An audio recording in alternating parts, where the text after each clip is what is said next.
Joining me live now is Sky News UK reporter Molly Malone. Molly, thanks for your time. You're at Gatwick Airport in London. The flight was meant to arrive there a few hours ago, and I imagine that the family of those on board are desperately trying to seek answers as to what has happened. What has been happening there?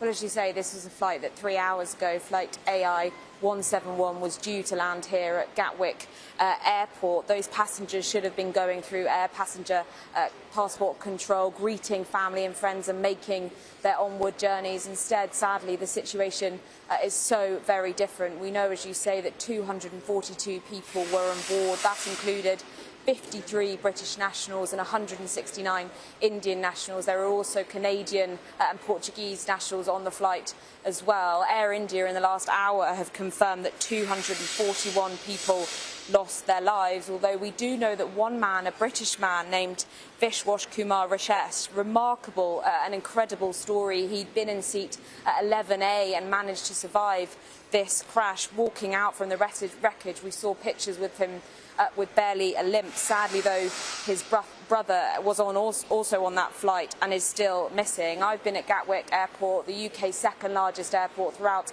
the course of the day. They've put on a reception centre here at the airport, looking to provide assistance and support for families so desperate for answers about what's happened in this air crash, what's happened to hundreds of their loved ones.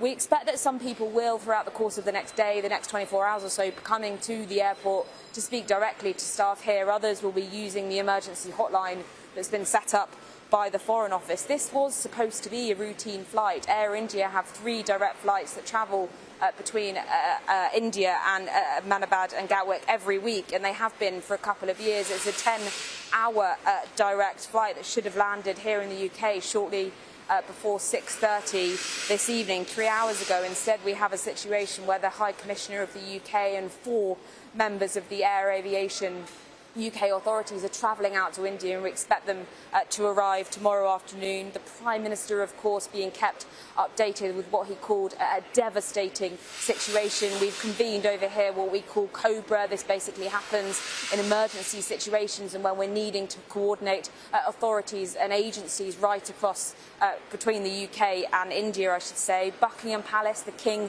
and the Queen have also said that they're extending their deepest sympathies, calling what's happened with this flight crash absolutely shocking. All day we've had people coming up to us here at Gatwick Airport, as you'd expect, asking what's happened. The world's media have gathered here asking what's happened and really not knowing, the news clearly sinking in, as it will, for no doubt, for those families who continue to ask devastating questions about what's happened to their loved ones. Molly Malone, live in London. Thank you so much. Talk to you soon. Well, some reaction now from world leaders, including Australia's Prime Minister Anthony Albanese, who has released a statement saying the news of a passenger plane crash in Ahmedabad is absolutely devastating. In this time of tragedy, Australia's thoughts are with everyone affected. Our government is receiving regular updates and we will continue to monitor the situation closely. India's Prime Minister Narendra Modi posted on X, "The tragedy in Ahmedabad has stunned and saddened us. It is heartbreaking beyond words. In this sad hour, my thoughts are with everyone affected by it. Have been in touch with ministers and authorities who are working to assist those affected."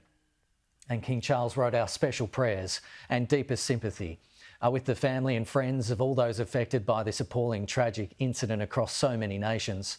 I would like to pay a particular tribute to the heroic efforts of the emergency services and all those providing help and support at this most heartbreaking and traumatic time."